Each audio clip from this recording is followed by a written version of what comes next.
Bonjour à toutes et tous.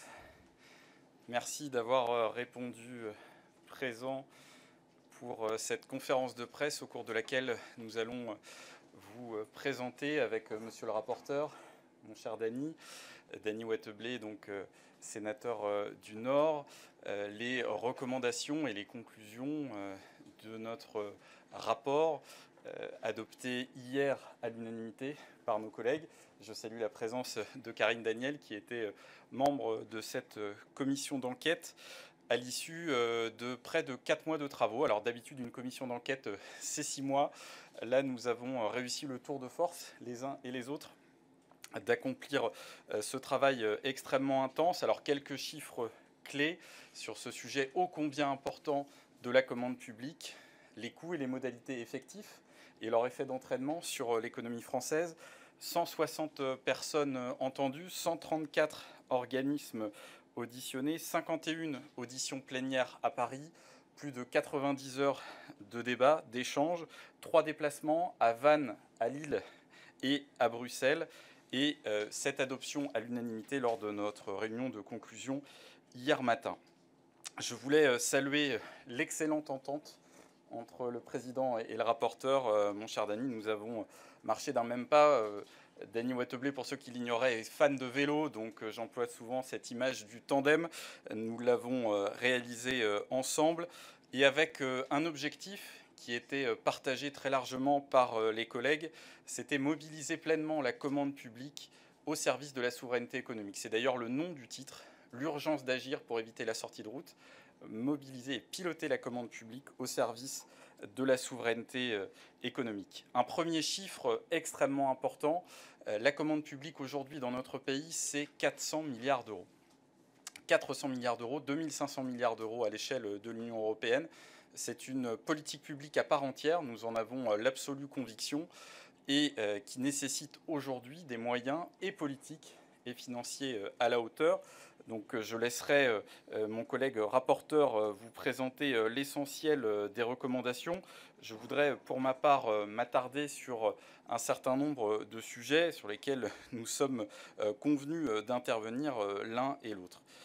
Tout d'abord, redire que cette souveraineté, elle s'entend à l'échelle évidemment française, mais aussi et surtout européenne, dans sa dimension économique, agricole, industrielle, numérique. On aura l'occasion d'y revenir. Que nous avons également affirmé des objectifs et formulé des propositions concrètes en matière de simplification. J'en détaillerai certaines d'entre elles. Dans les auditions que nous avons conduites, il faut noter les auditions des anciens ministres, Madame Buzyn, Monsieur Haut, et des ministres actuels, Monsieur Lombard et Madame Chapaz. Et tous ces travaux entre les administrations centrales qui ont été représentées lors de ces auditions, les opérateurs économiques, les acheteurs publics, nous ont conduit à démontrer très clairement, mon cher collègue, qu'il y avait un problème de pilotage. Souvent, vous employez cette expression, y a-t-il un pilote dans l'avion de la commande publique? Bien, force est de constater que tel n'est pas le cas. Et c'est d'autant plus dommageable qu'aujourd'hui, ce sujet dépend très largement de l'Europe. L'Europe et la Commission qui ont décidé de lancer la révision des 3 directives qui encadrent les marchés publics, les directives de 2014, un processus qui a été initié il y a quelques mois et qui va se poursuivre au cours de l'année 2026. Là aussi, mon collègue reviendra sur les orientations que nous proposons, qui sont extrêmement fortes en la matière, pour finalement, à l'instar de ce que les Américains ont mis en place, eux, depuis des décennies, saisir pleinement cet effet levier de la commande publique pour soutenir nos entreprises, en particulier nos TPE et nos PME. Souligner également dans les travaux que nous avons réalisés la consultation des élus locaux de notre pays à travers la plateforme mise en place par le Sénat, 1182 réponses de tous les territoires, de toutes les tailles de collectivités, qui nous ont permis, là aussi, de prendre le pouls du pays en complément des orientations que nous avons pu entendre et des propositions très concrètes lors de nos déplacements. Alors, je souhaitais, avant de passer la parole à mon collègue, vous présenter ici un certain nombre de propositions très concrètes en matière notamment de simplification et de pilotage par la donnée, parce qu'on le voit bien, quand on parle de soutien aux TPE, PME, quand on parle de souveraineté, quand on parle de transition écologique et sociale, en réalité, tous ces sujets forment un tout. C'est-à-dire que quand vous intégrez des considérations sociales et environnementales dans des marchés, vous avez tendance naturellement, en respectant les règles de la commande publique, à privilégier des entreprises de proximité. Quand vous affirmez l'objectif de souveraineté, vous contribuez à l'accélération des transitions écologiques et sociales, évidemment avec de la relocalisation d'activités, la réduction de l'empreinte carbone, l'optimisation des impacts sociaux. Donc tout cela est absolument indissociable et indispensable. Sur les mesures concrètes, les recommandations, donc nous en avons adopté 67, elles aussi à l'unanimité. Revenir sur un certain nombre d'entre elles. Alors, nous avons parmi les marchés un petit peu emblématiques que nous avons examinés, il y a notamment ceux liés à l'application de la loi Egalim dans les différentes restaurations collectives, où nous avons pu faire le constat que là aussi l'État était défaillant, comme il avait pu l'être aussi dans la gestion des masques, là faisant suite aux travaux réalisés par nos collègues il y a quelques années. Et bien sur la loi Egalim, nous le disons dans la recommandation numéro 9, nous exigeons de l'État et de ses opérateurs le respect plein et entier, dans un délai d'1 an, des prescriptions de la loi Egalim en matière de restauration collective. Là aussi, les collectivités ont tendance à être assez largement en avance par rapport à l'État. L'État doit rattraper ce retard. De la même façon, ça fait le lien avec les enjeux européens, et notre collègue aura l'occasion d'y revenir. Nous défendons à l'échelle européenne une exception alimentaire pour permettre aux élus locaux notamment de pouvoir favoriser le recours aux producteurs de proximité dans le cadre des marchés et l'achat de denrées alimentaires. Là encore, ça nous semble être du bon sens. Il faut poursuivre cette mobilisation à l'échelle européenne. Ensuite, s'agissant des acheteurs publics, et en particulier des collectivités locales que nous avons l'honneur de représenter avec les collègues, eh bien, plusieurs recommandations. La recommandation 14, l'assouplissement du recours au groupement de commandes pour les communes et les intercommunalités. Alors là aussi, ça peut paraître quelque peu technique, mais en réalité, au quotidien, c'est parfois très paralysant pour les élus. Quand vous avez un groupement de commandes qui existe et qu'une collectivité souhaite le rejoindre, eh bien, c'est un parcours du combattant. Nous proposons, à condition évidemment que les seuils ne soient pas bouleversés, que cette intégration puisse se faire de façon simplifiée. La recommandation 15 est aussi issue de nos travaux, notamment lors de nos déplacements, le fait d'encourager la mutualisation de la fonction achat à l'échelle des intercommunalités. Là encore, on le voit bien avec la technicité croissante de l'acte d'achat, la nécessité de pouvoir travailler au plus fin l'allotissement, de développer les relations avec les entreprises. Ça nécessite de pouvoir disposer de ressources expertes et évidemment, il faut une taille critique pour faire appel à ces ressources humaines qualifiées. Ensuite, toujours dans les démarches de simplification, de façon très concrète, nous proposons un certain nombre de recommandations pour relever les seuils. Là encore, redonner de l'air et des marges de manœuvre, c'était une demande très largement partagée des collectivités de pouvoir, une sorte de trait d'union entre les uns et les autres, davantage négocier leur marché avec les opérateurs économiques. Donc la recommandation 32 propose de relever le seuil applicable aux marchés innovants. Je ne vous donne pas le détail des seuils, mais c'est un alignement sur les seuils européens. La recommandation 34, là aussi, c'est très important pour nos TPE-PME dans l'innovation, mais pas seulement. L'abaissement du plafond réglementaire du chiffre d'affaires minimal exigible pour les entreprises candidates, qui est aujourd'hui fixé à 2 fois le montant du marché. Nous proposons de l'abaisser à 1,5 fois et d'encourager les acheteurs publics à réduire le montant de ce chiffre d'affaires exigible dans le cadre de leur marché pour que des nouveaux entrants, des TPE, puissent plus facilement candidater. Là aussi, c'est soutenir l'innovation. La recommandation 38, qui suscitera, je l'imagine, des débats, la suppression de la procédure adaptée et permettre le recours à la procédure négociée. Donc la procédure adaptée, c'est une spécificité française. Donc là aussi, nous proposons un alignement pur et simple sur les seuils européens, avec des contreparties, notamment la recommandation numéro 39 pour garantir la concurrence et l'accès au marché de nos TPE-PME. Donc la recommandation 39 qui dit bien assurer la publicité des marchés dont la valeur estimée est inférieure aux seuils européens sur le profil d'acheteur. Donc on a d'autres préconisations, en l'occurrence l'interopérabilité des profils d'acheteurs, c'est-à-dire quand vous accédez à un profil d'acheteur, vous pouvez accéder à tous les autres. Donc publication sur le profil d'acheteur et sur un support habilité à publier une annonce légale qui serait librement choisie par l'acheteur public. Là aussi, parce qu'on a eu la confirmation pour les TPE-PME, en particulier la presse quotidienne régionale est une source d'information et là ça permettra aux entreprises de pouvoir plus facilement candidater. Étant entendu que la deuxième contrepartie, c'est de rendre public la notation, justement, dans le cadre des marchés. Là aussi, aujourd'hui, ça n'existe pas pour que les règles du jeu soient connues des opérateurs économiques. Et puis, quelques éléments pour conclure sur, en particulier, cette mesure de simplification, à la fois pour les acheteurs publics et pour les opérateurs économiques. Nous proposons la création d'un passeport commande publique pour que, c'est la recommandation numéro 43, les agents de nos collectivités arrête de consacrer un temps infini à recueillir des documents qui attestent que les entreprises sont à jour de leur déclaration fiscale, réglementaire. C'est pour nous le rôle de l'État qui dispose de ces données. Donc nous proposons à travers cette plateforme qui serait numérique de pouvoir simplement acter la qualité de l'entreprise, à jour ou pas à jour, pour que et l'acheteur public et l'opérateur économique consacrent du temps à l'essentiel, c'est-à-dire l'élaboration de l'offre et le sourcing qui est absolument indispensable. De la même façon, dans la simplification pour les acheteurs publics, la recommandation 45, c'était très attendu.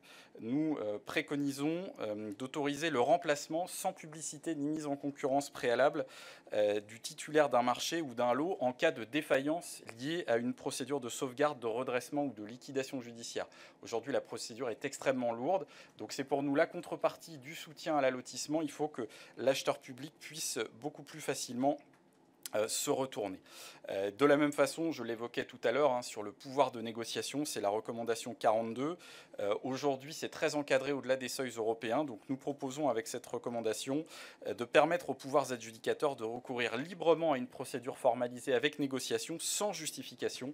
Ça fera l'objet justement de la révision des directives européennes. Et puis pour terminer, sur le pilotage par la donnée, qui a été identifié comme clairement défaillant aujourd'hui, le pilotage d'une façon générale et en particulier celui par la donnée. Donc nous proposons la recommandation numéro 61 d'organiser le recensement des données de la commande publique dès le premier euro dépensé avec des modalités simplifiées évidemment de déclaration pour les marchés les plus petits. Là encore, aujourd'hui, la seule donnée dont dispose l'Observatoire économique de la commande publique, c'est 170 milliards d'euros, mais uniquement pour les marchés supérieurs à 90 000 euros. Donc là encore, nous avons besoin de données détaillées, de qualité. La recommandation 62, j'en ai parlé tout à l'heure, l'interopérabilité des profils d'acheteurs, pour là encore simplifier la vie des opérateurs économiques. Et puis enfin, deux autres sujets ô combien essentiels, c'est celui de la programmation des achats et de la publication de cette programmation pour donner de la visibilité aux opérateurs économiques. C'est la recommandation numéro 66. Parce qu'aujourd'hui, quand vous êtes une TPE, une PME, que vous voulez savoir quelles sont les intentions d'achat de l'État, c'est très compliqué d'avoir l'information, à la différence de ce que font des collectivités. Et donc nous préconisons de mettre en place cette programmation triennale pour aider là aussi les entreprises à dire écoutez, votre marché qui va être publié dans 1 an, dans 2 ans, dans 3 ans, pourrait m'intéresser. Voilà l'offre de services que je peux mettre sur la table et faire en sorte que les acheteurs du côté de l'État puissent prendre en compte l'état réel des capacités à faire de nos entreprises. Et puis la dernière recommandation que je présente, la numéro 67, c'est l'enjeu de la traçabilité de la création de valeur. Aujourd'hui, là aussi, tout ça paraît très technique, mais en réalité, c'est profondément politique. Quand vous avez une entreprise qui a son siège en France, cela ne dit pas que la création de valeur se déroule dans notre pays. Nous avons auditionné le ministre Éric Lombard qui nous a dit que 97% des entreprises attributaires des marchés de l'État avaient leur siège en France. C'est formellement vrai, mais cela ne dit rien de la création de valeur. Et nous avons plein d'exemples d'entreprises dont le siège était en France et qui en réalité s'approvisionnaient en Asie ou sur d'autres continents. Donc là aussi, nous devons disposer de ces données pour renforcer le soutien à nos entreprises, renforcer le soutien à notre souveraineté économique dans le cadre de cette guerre commerciale qui a été déclarée là, il y a quelques mois, mais qui en réalité couvait depuis de nombreuses années. Il faut repenser à la première élection de Donald Trump, à la crise sanitaire, à la guerre en Ukraine, tout cela doit nous faire prendre pleinement conscience de la nécessité aujourd'hui d'utiliser tous nos leviers pour défendre notre souveraineté, nos entreprises, accélérer les transitions. C'est l'objet de ce rapport, mon cher collègue Dany, que nous avons eu l'honneur de travailler et de présenter ensemble. Encore une fois, un grand merci à toi, un grand merci aux collègues pour leur engagement. Et je te laisse la parole pour le cœur des recommandations, finalement, sur lesquelles toi aussi tu as très largement travaillé. Merci, Président, merci, cher Simon. Merci à toi d'être présente. Mesdames, Messieurs, merci de votre présence. Je suis très heureux de proposer les conclusions de ce rapport qui était à l'initiative de mon groupe Les Indépendants, Liberté et Territoire. Je tiens d'abord à remercier tous mes collègues, dont Simon, présents lors des auditions, et les services. M. Machabert, merci pour le travail que vous avez fait, parce que c'est lui l'a rappelé, temps court, 4 mois au lieu de 6, auditions avec des périodes de vacances, ça n'a pas été facile. Alors, de ce rapport, 2 constats principaux. Tu l'as rappelé, premièrement, y a-t-il un pilote dans l'avion? Aujourd'hui, les administrations de l'État, la direction des achats publics, la DEA, la direction des affaires judiciaires des ministères économiques et financiers, DAJ, le commissariat général au développement durable se concurrencent sans aucune d'entre elles puisse véritablement être qualifiée de chef de file de la commande publique. Et cela aboutit à une dilution des respectés entre elles. À nos yeux, de la Commission, il faut désormais confier au Premier ministre la responsabilité de la commande publique, du pilotage, de la cohérence et de l'efficience de cette commande publique. Seul moyen de mettre un peu d'ordre dans ce maquis inextricable. Dans le même temps, le Parlement devrait être mieux associé à la conduite et au suivi de cette politique. Nous préconisons donc d'organiser chaque année un débat parlementaire sur la politique d'achat de l'État, qui permettra aux diverses sensibilités de s'exprimer dans ce domaine. Aussi, sur des sujets primordiaux, que sont le soutien aux TPE et aux PME, et de la souveraineté économique et numérique des achats, les choses sont malheureusement claires. Derrière des grands discours, les responsables politiques aujourd'hui se renvoient la balle, esquivent les questions et rejettent la faute. Avec le président et mes collègues, nous avons été très surpris, lors d'auditions, de l'imprécision de certaines réponses de hauts dirigeants politiques, de responsables d'administration et de centrales d'achat. Nous avons tenu à poser des questions qui contiennent et qui parfois fâchent. Quelle politique la France mène-t-elle aujourd'hui pour soutenir nos entreprises via la commande publique? Comment assurons-nous que les contrats conclus auprès d'entreprises étrangères n'empiètent pas davantage sur notre souveraineté industrielle et numérique? Pourquoi l'État recourt-il encore massivement aux GAFAM pour ces marchés, alors que depuis des années, il nous rabâche, il dépense même des milliards pour soutenir soi-disant l'innovation française? La commission d'enquête a en effet considéré que la commande publique devait favoriser le développement de nos filières souveraines. Or, c'est souvent le contraire que nous avons constaté. Nous l'avons illustré à partir de 2 exemples. D'abord, souvenez-vous, la fabrication de cette nouvelle carte d'identité numérique, électronique, je dirais même, à l'occasion de laquelle l'imprimerie nationale a sciemment, je dis bien sciemment, ignoré l'offre d'une entreprise française innovante, proposant des technologies qui sont maintenant reconnues à l'international. Ensuite, un cas dénoncé de longue date par le Parlement, les conditions d'hébergement de la plateforme des données de santé. Depuis sa création en 2019, celle-ci est hébergée chez Microsoft. Or, cette entreprise américaine est assujettie au droit extraterritorial américain, qu'il s'agit des lois FISA, du Cloud Act, qui permettent au gouvernement américain d'exiger la commission des données détenues par une entreprise privée, où qu'elle soit située dans le monde, sous peine, sans même informer leurs propriétaires. Et bien sûr, sous peine je ne vais pas dire de rétorsion, mais de possibilité d'être emprisonnés. À ce propos, nous avions questionné le directeur financier juridique de Microsoft France, qui n'a pas pu garantir à la commission d'enquête que les données des citoyens français hébergés par son entreprise ne seraient jamais transmises à des autorités étrangères sans l'accord des autorités françaises. Quand vous avez le patron de Microsoft qui vous dit clairement qu'il ne peut pas garantir, je ne vois pas comment l'État français pourrait garantir que nos données hébergées dans les sociétés américaines ne soient pas transmises à l'étranger sans aucun accord. Lors de nos auditions, nous avons clairement perçu l'ambivalence des relations entre le secteur numérique français et l'état de la déconnexion entre le discours et les actes de ce dernier. Il faut agir rapidement.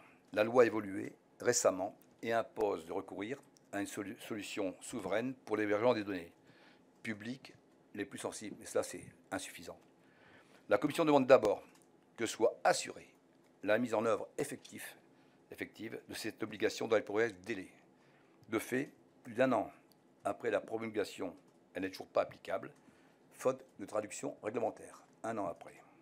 À nos yeux, il est surtout indispensable de reconnaître le caractère sensible de toutes les données détenues par des personnes publiques.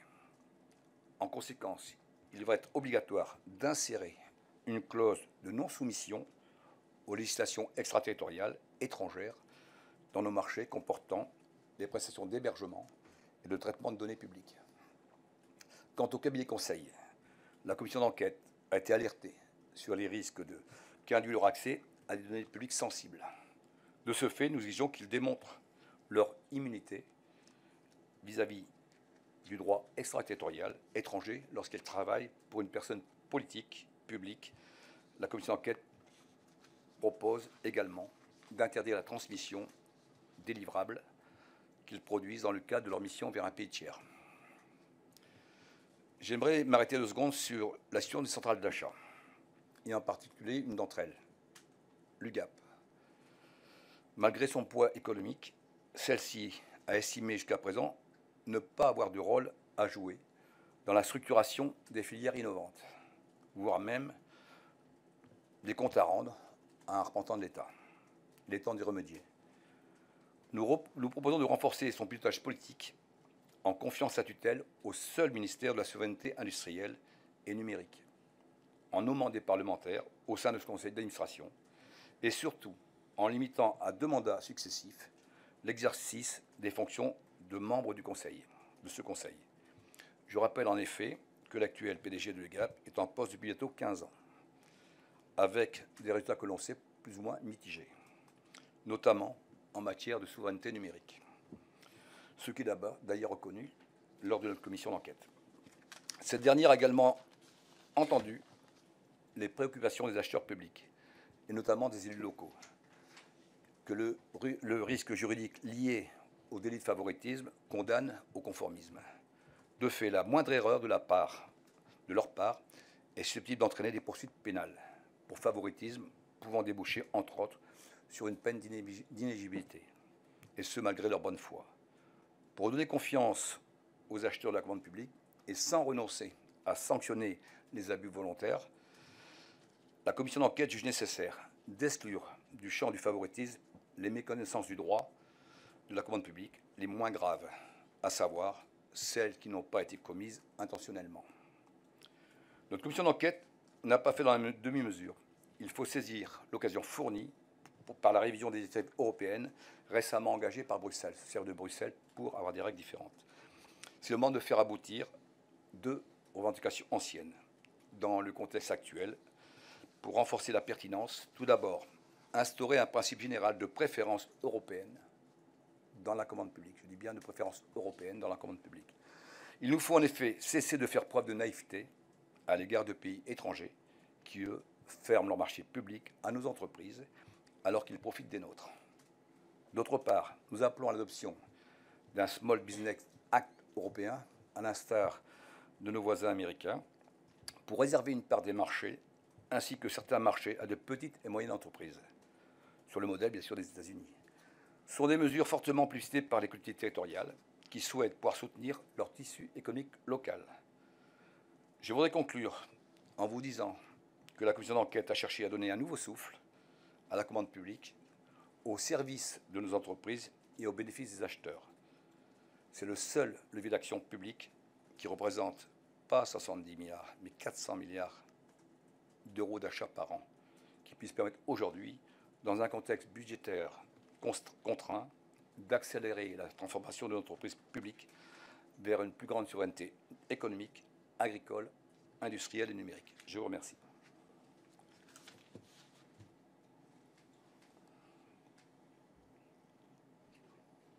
La parole est à vous. Alors en présentiel et en visio, c'est Juliette qui... Vous avez une question d'Hospi Média en distanciel. Vous aviez parlé du Health Data Hub. Quelles sont les recommandations de la Commission en dehors de l'application de la loi SREN? Comment imposer cette migration pas encore appliquée malgré l'obligation légale pour Hospi Média? Je propose d'en prendre plusieurs. Bonjour, Samuel Hutten de Contexte. La proposition que vous faites pour un Small Business Act, une part de 30% pour les marchés, a été adoptée au niveau français par l'Assemblée nationale sur proposition d'un amendement du RN. Est-ce que l'on doit comprendre que le Sénat soutiendra cette proposition de tête de la CMP à venir? 2, 3. Oui, bonjour, Philippine Rawino de chez Acteurs Public. J'ai deux petites questions sur le pilotage. Donc vous dites qu'il n'y a pas de pilote dans l'avion. Finalement, il y a la direction des achats de l'État qui s'occupe des achats de l'État, des GOS pour la santé. Il n'y a rien pour les collectivités territoriales. Donc est-ce que vous proposez de créer une nouvelle structure pour les collectivités? Et sur le pilotage global que vous souhaitez confier à Matignon, ça prendrait quelle forme? Une nouvelle instance qui gérerait la commande publique de manière générale? Alors, on va reprendre dans l'ordre. Il est temps de rapatrier les données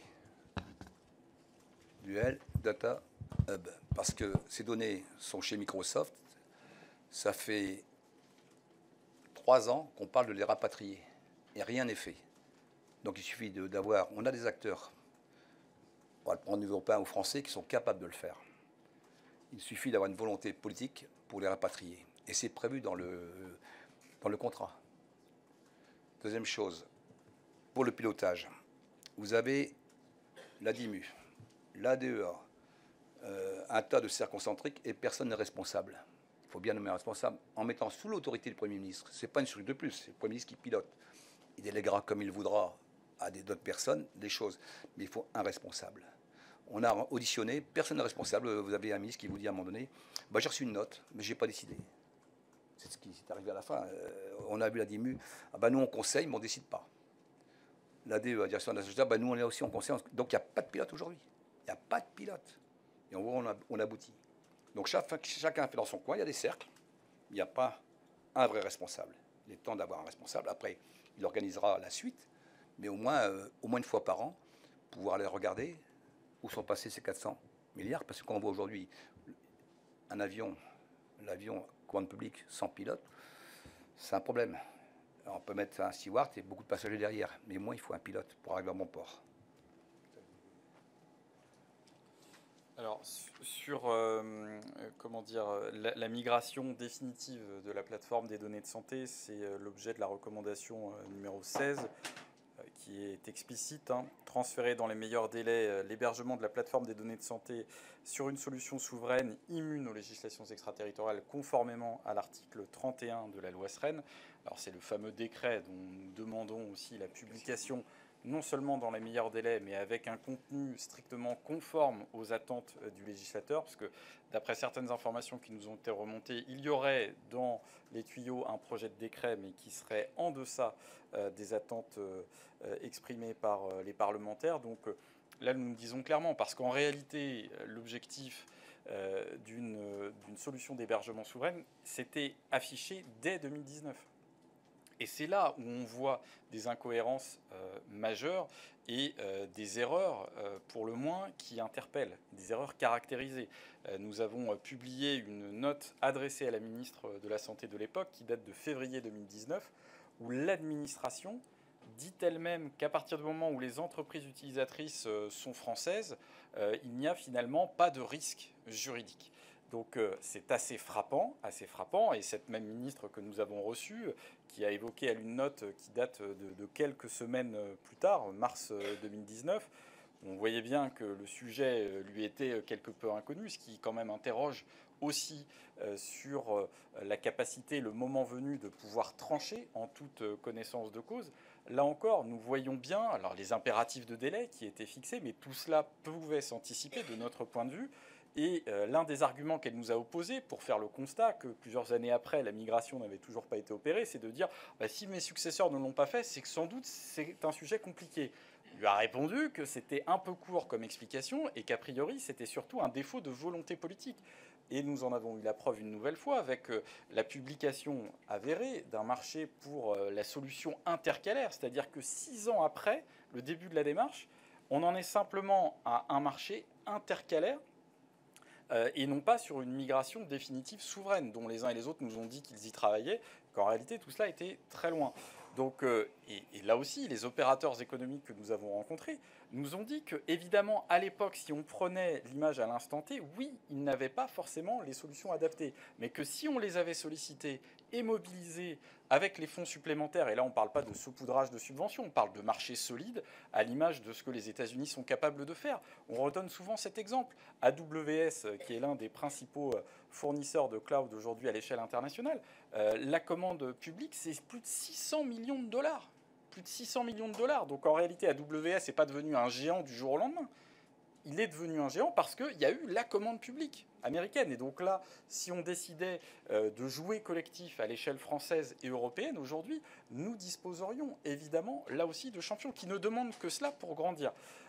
Donc là, nous, sur la migration, nous sommes très clairs, monsieur le rapporteur l'a rappelé, de la volonté politique. Ensuite, sur un point qui me semble très important, s'agissant des collectivités locales, parce que nous redisons bien qu'il s'agit d'une politique publique à part entière, mais avec des cas spécifiques. Évidemment, sur les achats de l'État, le gouvernement a directement la main. C'est la raison pour laquelle, d'ailleurs, nous demandons la publication dans les meilleurs délais du SPASER, qui devrait déjà exister et qui, pour nous, a vocation à s'appliquer non seulement à l'État, mais à l'ensemble de ses opérateurs, que le gouvernement puisse en effet rendre des comptes. De la même façon, nous souhaitons que les moyens soient donnés aux établissements de santé de pouvoir aujourd'hui faire face à leurs dépenses, parce que nous avons plein de témoignages de directeurs de centres hospitaliers qui nous disent « ma seule variable d'ajustement pour pouvoir payer les salaires, c'est de décaler le paiement des factures ». Alors en essayant au mieux de ne pas pénaliser les TPE, PME des territoires, mais ça relève de la responsabilité de l'État. Et c'est là où le discours des uns et des autres ne tient pas, parce que nous avons auditionné le ministre Éric Lombard, on l'interrogeait sur l'absence des collectivités locales dans son propos, et il nous dit « ah non, non, mais moi je suis attaché à la libre administration des collectivités locales ». Et on lui a répondu que c'était quelque peu hypocrite à partir du moment où aujourd'hui, avec la quasi-disparition de l'autonomie fiscale et financière, les ressources des collectivités reposent avant tout dans les mains de l'État, du gouvernement.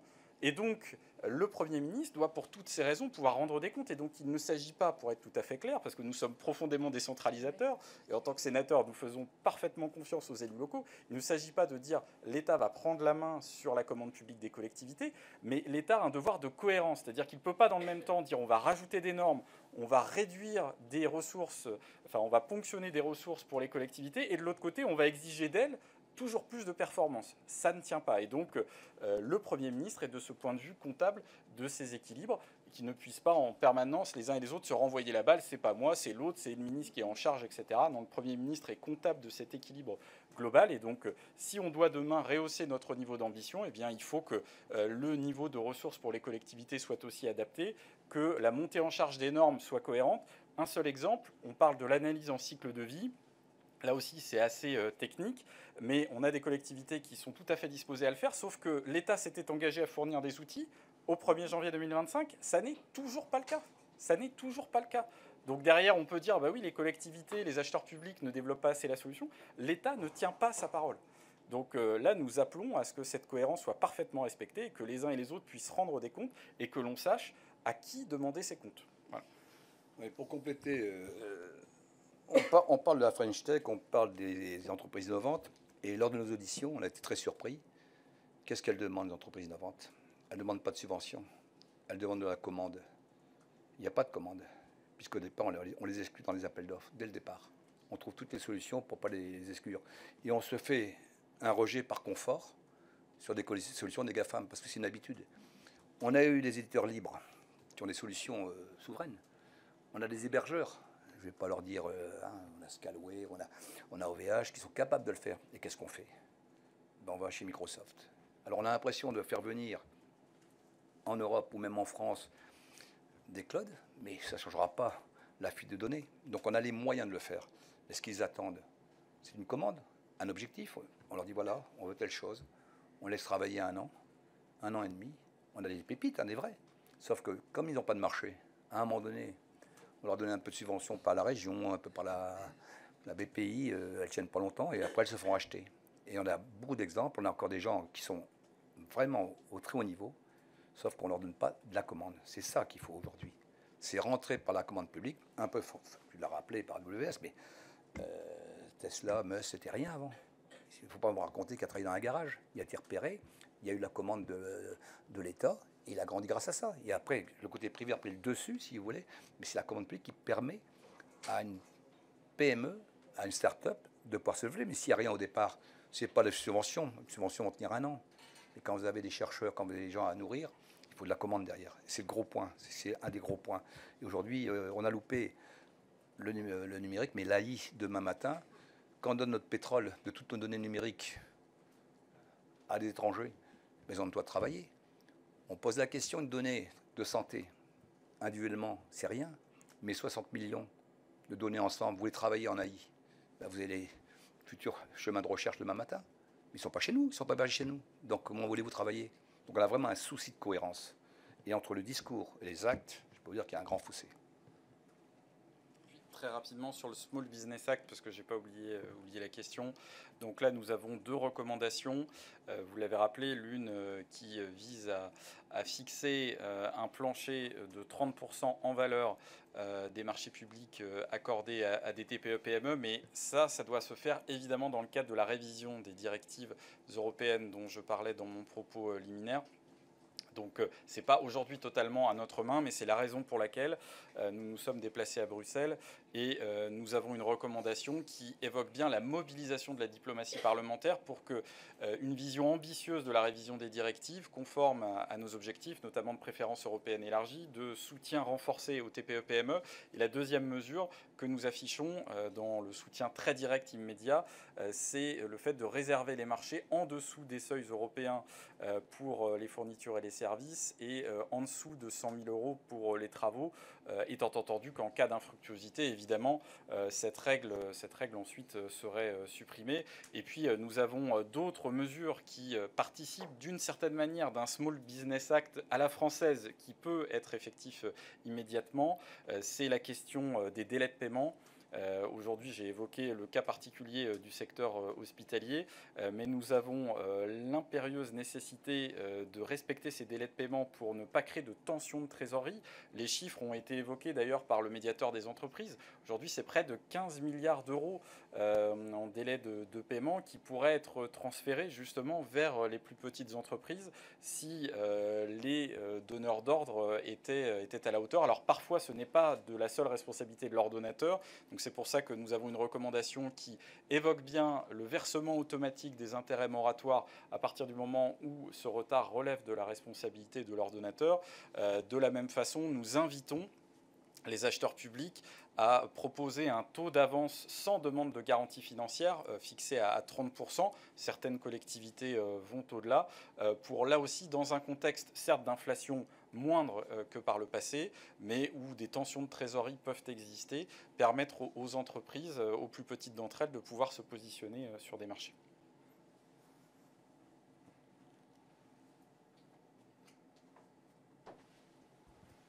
Bonjour, Mathieu Logier du journal Achat Public. Donc, vous dénoncez justement que la commande publique ne soutient pas les entreprises françaises, mais à aucun moment vous parlez de la place du juge dans tout ça. Parce que les acheteurs publics sont soumis au juge du référé, au juge des contrats, au juge pénal, au juge financier, sans oublier le contrôle de légalité et les contrôles budgétaires. Est-ce que justement, il n'y a-t-il pas trop de sanctions qui peuvent bloquer le mécanisme ? Vous avez remarqué que dans le dernier propos que j'ai tenu, c'était de pouvoir, surtout en fonction de la collectivité, parce qu'une grosse collectivité a des juristes, a du monde, Et quelquefois, dans les petites communes, il n'y a pas de personnel. Dans les derniers propos que j'ai tenus, c'est justement de faire une différence entre un élu qui, par méconnaissance, n'a pas été bon dans son appel, de ne pas le rendre inéligible. C'est important. Et pour compléter un peu dans ce registre, c'est surtout la formation, parce que c'est vrai que les acheteurs publics sont frileux, puisqu'ils ont tellement peur de la sanction qu'ils n'osent pas sortir, ils n'osent pas innover. Donc, dans les recommandations que nous avons faites, il y a justement cette partie-là de pouvoir avoir un dialogue négocié avant pour mieux aller dans la commande publique, parce qu'aujourd'hui, vous avez d'un côté les gens qui répondent ou qui ne répondent plus, et de l'autre côté, les gens qui passent les marchés et qui restent dans un format strict de peur d'être attrapés par la patrouille, que ce soit le contrôle d'identité ou un juge ou quelqu'un qui fait un signalement alors qu'on est dans les clous. Donc il faut une certaine liberté, et c'est un peu pour ça qu'on veut absolument qu'il y ait une négociation avant, pour mieux comprendre les enjeux d'un marché, parce que les marchés sont extrêmement complexes pour certains, je pense notamment des DSP ou autres. Quand c'est l'achat de stylo ou de feutre, on n'a pas de problème, parce qu'on sait qu'il y a un prix. Quelquefois, on a différents prix, mais quand c'est des marchés techniques, il faut pouvoir dialoguer avant, pour comprendre bien le sens du marché, et les gens qui répondent, c'est pas de compromis que de parler de quelqu'un avant. Ça nous permet de mieux adapter le marché. Donc c'est dans les recommandations que nous faisons, surtout pouvoir s'expliquer, ne pas être pris parce qu'on a été pris en photo avec quelqu'un sur lequel on a parlé d'un marché, qu'on passera peut-être dans 6 mois ou 1 an, de bien comprendre le sens du marché. Et aujourd'hui, ça devient très complexe. C'est vrai qu'on a beaucoup légiféré, il y a beaucoup de règles. Donc c'est très dur. Et la frilosité des acheteurs publics, elle est là. Donc il faut un peu libérer ces choses-là et surtout d'avoir une confiance mutuelle. C'est ce qui est important aujourd'hui. D'un côté, vous avez le donneur d'ordre qui a peur, et de l'autre côté, la personne qui répond, je ne vais plus répondre parce que c'est trop compliqué. Et c'est aussi pour ça qu'on a bien insisté dans nos recommandations à la fois sur la question de la formation, en ajoutant bien les enjeux de souveraineté et de durabilité, avec un point spécifique sur le numérique, parce que là, il y a besoin d'accompagner très rapidement la montée en compétences de nos acheteurs. Et l'autre sujet évidemment essentiel, c'est celui de l'organisation de la fonction achat. Aujourd'hui, les uns et les autres, de toute façon, des plus petites communes jusqu'aux plus grosses collectivités, sont invités à réinterroger leurs pratiques, à, dans un certain nombre de cas, en tout cas, recentraliser pour s'assurer du bon pilotage politique. Et en tout état de cause, quand on évoque notamment l'encouragement à mutualiser la fonction achat à l'échelle des intercommunalités, d'une part, ça n'est pas une obligation, mais c'est surtout pouvoir décharger la part de risque, d'inquiétude, parce que dans un certain nombre de communes, on a eu des témoignages. Les élus nous disent c'est nous-mêmes qui faisons les réponses au marché. Avec, dans le meilleur des cas, un ou une secrétaire de mairie qui va dégager un petit peu de son temps, mais sans le niveau d'expertise requis. Et donc tout ça suscite évidemment de l'inquiétude légitime, de la préoccupation, et donc la volonté de parfois choisir le plus petit dénominateur commun et de sécuriser à tout prix. Or, nous avons eu des témoignages lors de nos auditions, en particulier d'avocats, de juristes, qui confirment bien que certes, la commande publique n'est pas une matière simple, mais en réalité, elle offre beaucoup plus de souplesse qu'on ne veut bien le croire, à condition évidemment de connaître ces marges de manœuvre et de pouvoir les utiliser à bon escient, d'où la nécessité de disposer de ressources qualifiées, et donc pour ça d'atteindre une forme de taille critique. Mais encore une fois, ça peut se faire sous différents formats. On a eu des exemples, notamment dans l'ouest de la France, où entre les communes et l'intercommunalité, ça fonctionne sous forme de convention. Ça peut être très souple, mais tout le monde sort finalement gagnant, et avec non pas des marchés qui grossissent et qui pénalisent les TPE-PME, mais avec des acheteurs dédiés qui peuvent faire de l'allotissement technique, géographique, et donc renforcer les possibilités d'accès des TPE-PME au marché public. La première, c'est pourquoi estimez-vous le bilan de l'UGAP négatif en matière de souveraineté numérique? La deuxième, c'est sur la loi Egalim. Quelles recommandations pour pallier la défaillance de l'État, outre le recours aux produits locaux? Et la dernière question, c'est quel regard portez-vous sur les clouds dits de confiance comme Blue Sense, associant technologies américaines et partenaires locaux? Bon, l'UGAP, c'est quelques milliards d'achats. Et quand vous avez en face de vous le responsable de l'UGAP qui vous dit nous, c'est bien simple, on fait un tri par des prestataires, et en fait, c'est le prestataire qui est responsable. En fait, l'UGAP n'est responsable de rien. Elle fait un appel d'offres pour choisir des prestataires, Et c'est le prestataire qui prend le marché et qui ventile après. Et vous posez la question de souveraineté à l'UGAP, ah ben non, c'est pas nous de recommander la souveraineté. C'est presque au prestataire de prévenir le client suivant. En fait, il n'y a rien eu. Donc l'UGAP, c'est un confort. Il fait un appel d'offres, il choisit sur l'étagère plusieurs personnes, ça peut être Microsoft, le ciel libre, et puis après, il y a un généraliste qui est en dessous, et qui, lui, vend aux collectivités. Donc nous, non, souveraineté, c'est pas nous.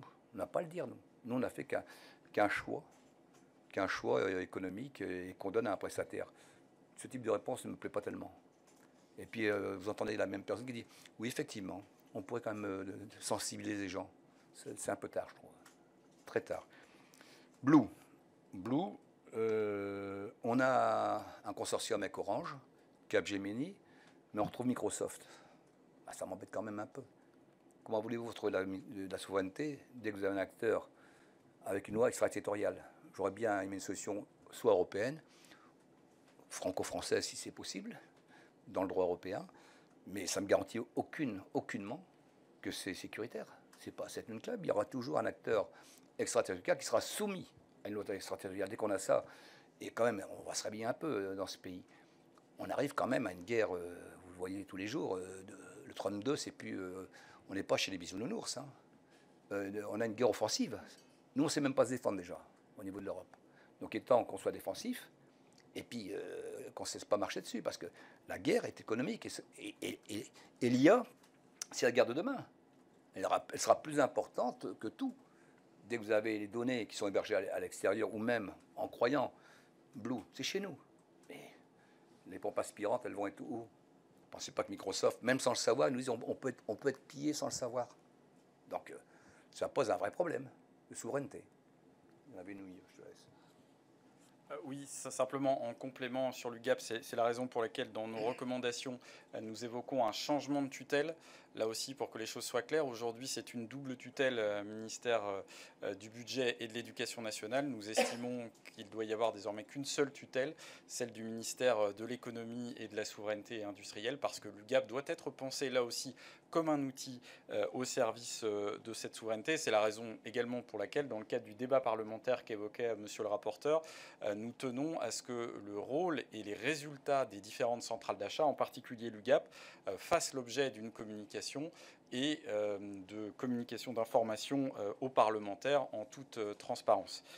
Sur le sujet de la loi Egalim, j'ai rappelé la recommandation qui demande à l'État de se mettre en règle dans les meilleurs délais avec cette loi Egalim qui imposait des résultats depuis le 1er janvier 2022. Au moment où nous parlons de la juste rémunération de nos producteurs, du soutien aux agriculteurs, eh bien, la première mesure concrète d'efficacité immédiate, c'est celle-là. Ensuite, nous avons une deuxième recommandation, c'est le transfert des adjoints gestionnaires qui aujourd'hui relèvent de l'éducation nationale, donc aux collectivités de tutelle, dans les collèges, qui seraient transférés aux départements, et dans les lycées aux régions. Là encore, c'est un sujet qui n'est pas nouveau. Le Sénat a déjà eu l'occasion de se prononcer sur cette question, mais c'est absolument indispensable parce qu'il faut avoir en tête qu'aujourd'hui, ce sont les collectivités qui payent les achats de denrées alimentaires. Je vais vous donner un exemple pour la région Bretagne. Je suis chargé de cette politique. C'est près de 25 millions d'euros pour nos 95 services de restauration et 116 lycées publics.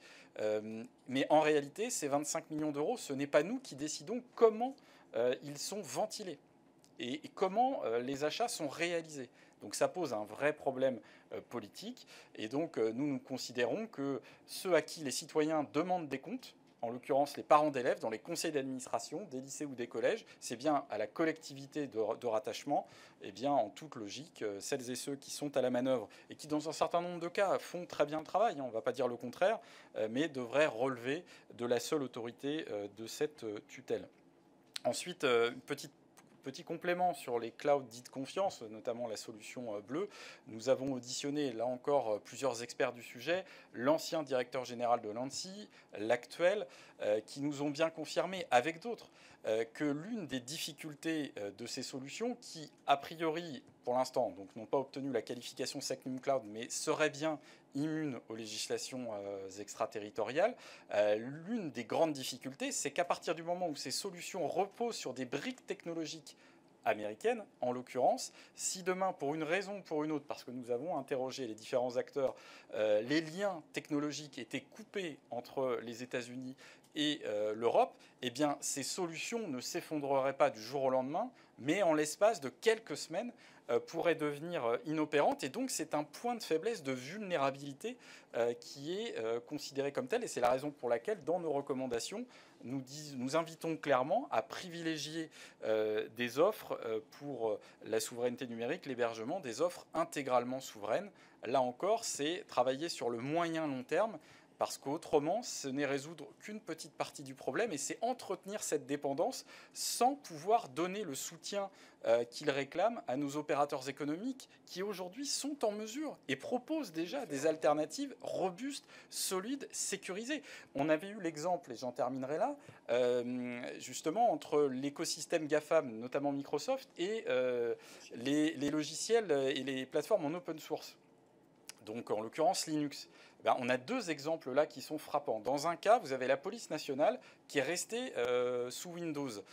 Donc avec le passage à Windows 11, il y a l'obligation de changer le parc machine, même quand ces machines sont en très bon état. On a l'exemple de la police nationale, mais ça va jusqu'à nos petits établissements hospitaliers.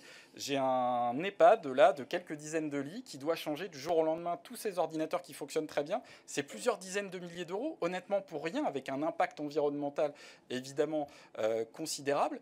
Eh bien, de l'autre côté, les solutions libres, notamment la gendarmerie qui a fait appel à Linux, eh bien aujourd'hui, non seulement ça coûte moins cher, parce que l'un des arguments, c'est de dire que les solutions américaines coûtent moins cher. En réalité, non, le prix d'appel est moins cher, mais une fois que vous êtes dépendant, que vous êtes captif, en réalité, vous subissez des hausses de prix qui peuvent être parfois assez vertigineuses, et ça s'accompagne de ces contraintes de renouvellement de machines. Eh bien, la gendarmerie, elle, non seulement elle ne subit pas ces surcoûts, mais en plus de ça, en matière de sécurité, les experts nous l'ont confirmé. À partir du moment où vous travaillez avec une communauté de développeurs, quand il y a la moindre brèche, la moindre faille, elle est corrigée dans les minutes, dans les heures qui suivent. Donc, sur le plan de la sécurité, c'est aussi plus performant, et c'est l'une des raisons pour laquelle, notamment, le Danemark a annoncé sa sortie de ces écosystèmes GAFAM qui sont extrêmement pénalisants. Pour toutes ces raisons-là, en termes de prix, d'efficacité, de liberté, de souveraineté, le chemin que nous proposons avec les recommandations est évidemment extrêmement vertueux pour l'ensemble des acheteurs publics. Vous avez encore une question en ligne. Il est apparu au moment des auditions que vous portiez un soupçon sur le rôle joué par le cabinet de conseil accompagnant le Health Data Hub dans ses retards de migration, puisque ce cabinet pourrait être à l'origine d'une des solutions permettant la migration. Qu'en avez-vous conclu ? Pour l'instant, rien. On n'est pas juge, mais on a posé des questions qui, si vous prenez les auditions, vous avez les réponses. Nous ne sommes pas en train de juger. Nous avons émis des questions. On laisse les choses faire. Nous, on n'a fait que notre travail. Je pense qu'aujourd'hui, ce n'est pas à juger, mais tout comme à une époque, il y a eu une enquête sur le cabinet McKinsey, on peut se poser des questions quelquefois sur des cabinets qui travaillent en amont, qui sont là pour amener là où il faut les choses. Donc on n'a pas de jugement de valeur à faire, simplement on a fait notre travail. Et en complément, donc, nous avons bien identifié cette difficulté liée aux assistances à maîtrise d'ouvrage, aux cabinets conseils qui peuvent indifféremment travailler pour des clients publics et des clients privés. Le risque de porosité, on n'ira pas plus loin parce que nous n'avons pas prérogative pour mener ce type d'enquête, nous n'avons pas eu de preuves particulières, mais en tout cas des soupçons, des faisceaux d'indices de la part d'une multitude d'acheteurs publics. Et donc c'est la raison pour laquelle dans nos recommandations figure celle relative à une habilitation qui serait donc attribuée aux assistances à maîtrise d'ouvrage qui interviennent dans le secteur public pour prévenir de façon absolument certaine tout risque de conflit d'intérêts, parce qu'en effet, on voit quand même des porosités à tout le moins personnelles, capitalistiques, qui interrogent, et parfois peut-être y a-t-il tout simplement des hasards ou des habitudes, là aussi, des dépendances entretenues, mais en tout état de cause, nous voulons pouvoir rassurer les collectivités, les pouvoirs publics, qui, lorsqu'ils font appel aujourd'hui à des AMO, c'est extrêmement coûteux, d'où la question aussi de la professionnalisation, de la formation, de la montée en compétences des acheteurs. Quand on parle de souveraineté, c'est aussi un acte de souveraineté pour les acheteurs publics de pouvoir retrouver directement la main sur leur stratégie et leurs actes d'achat. Donc ces différentes recommandations dessinent ce même chemin, mais en tout cas cette question a bien été prise en compte et figure dans les conclusions de notre commission d'enquête.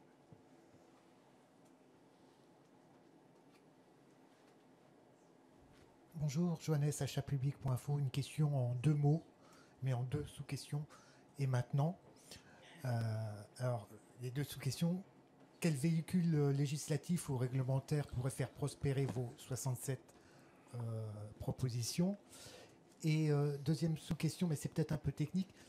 Si vous avez le temps de nous réexpliquer ce que vous comptez faire avec les seuils pour les assureurs publics, c'est une petite zone de brouillard, hein, je crois que c'est un terme que vous avez aussi employé, mais un autre sujet.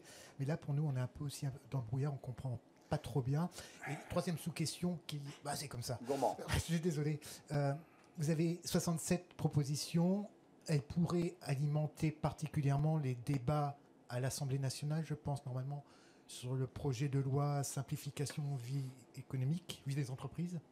Vous n'avez pas peur que les députés qui font beaucoup de choses et qui font des amendements qui vont dans tous les sens ne s'en emparent et les détournent de leur objet pour amener plus de complexité et peut-être d'inconstitutionnalité ou de non-conformité aux directives en l'état?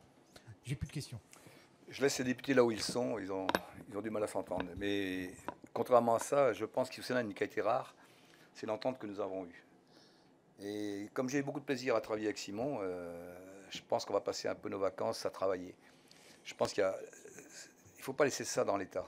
C'est un rapport qui peut permettre, avec les collègues du groupe de travail, de faire 2 PPL.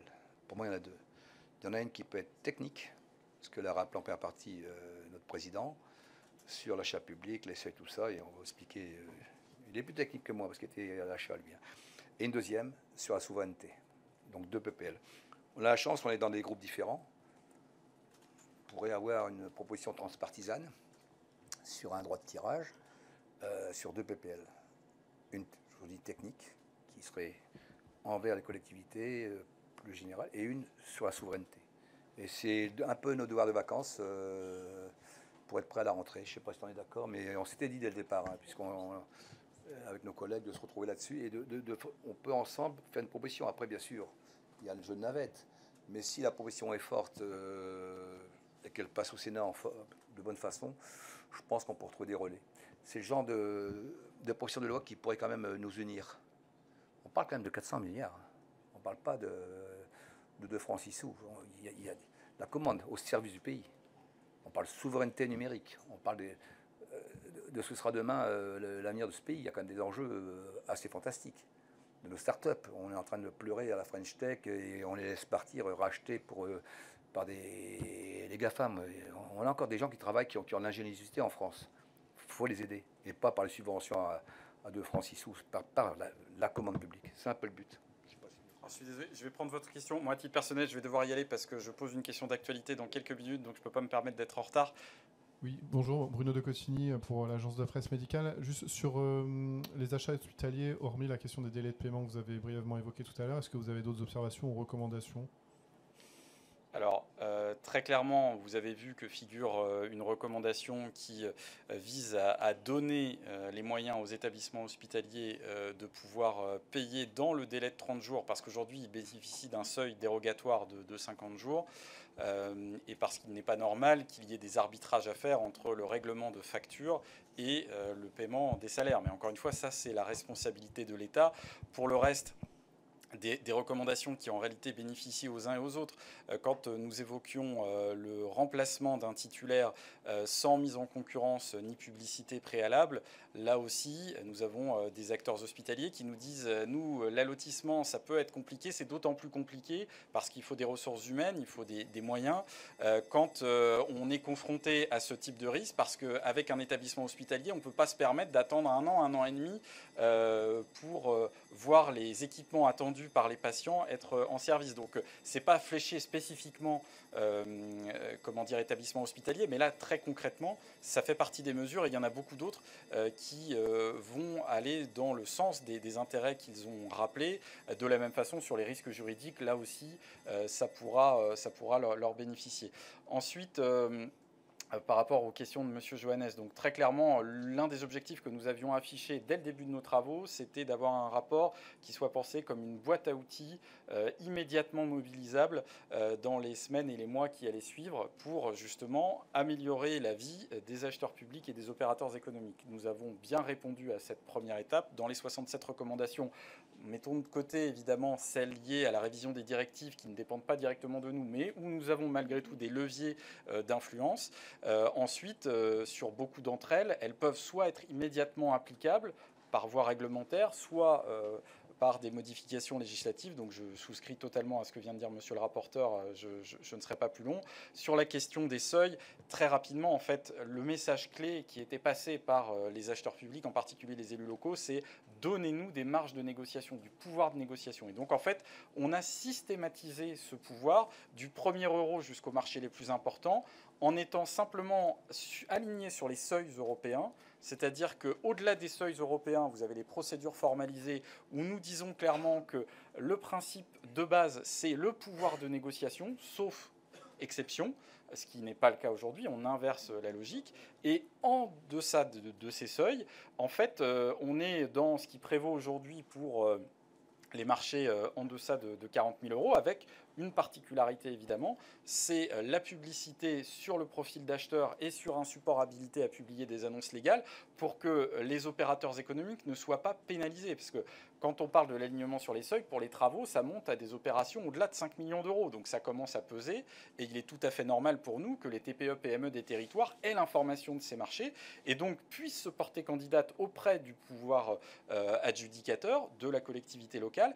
Et l'autre contrepartie de sécurité que nous offrons, c'est la demande de publication de la méthode de notation pour que les règles du jeu, là aussi, soient claires et que les TPE, PME, qu'elles répondent seules ou en groupement, puissent se positionner en toute connaissance de cause. Donc avec tous ces éléments, nous estimons être sur cette ligne de crête, parce que c'en était une, entre les attentes des pouvoirs adjudicateurs des acheteurs publics et les attentes tout aussi légitimes des opérateurs économiques. Ça nous semble être une solution de compromis équilibrée. Le prix aussi dans les notations, parce qu'il faut pas que le prix. Oui. Alors ensuite, il y a les méthodes de notation qui ne doivent pas automatiquement accorder la note maximale, notamment au prix le plus faible, parce que vous pouvez parfois proposer un prix qui va être 1 000 ou 2 000 euros en dessous et avoir 20 sur 20 si le critère prix est noté sur 20 ou sur 30, enfin peu importe.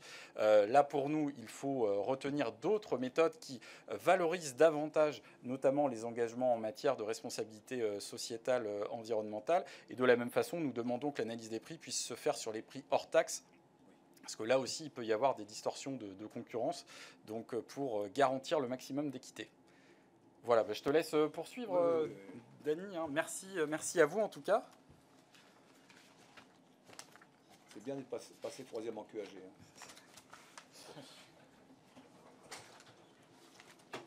Merci.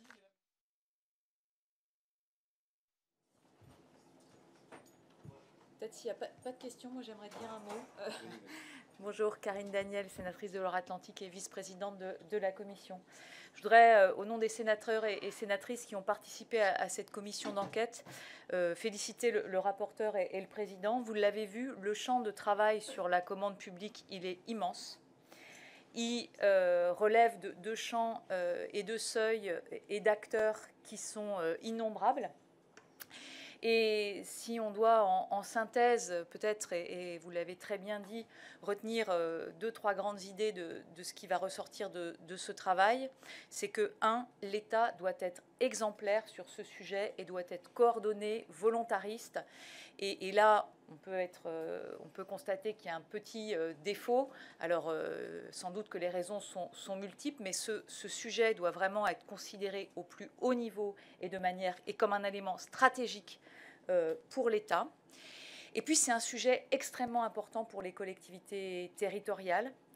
Et là, évidemment, notre point d'équilibre, il est évidemment sur un fil, parce que on doit laisser toute la capacité d'agir aux collectivités territoriales, car pour les collectivités, c'est aussi un levier important et extrêmement stratégique en termes de développement local. Mais l'État doit être aux côtés des collectivités territoriale pour fournir les outils et la boîte à outils qui s'avère être la plus pertinente pour les acteurs de manière la plus décentralisée. Les outils au plan réglementaire et les outils au plan opérationnel, et ça c'est extrêmement important.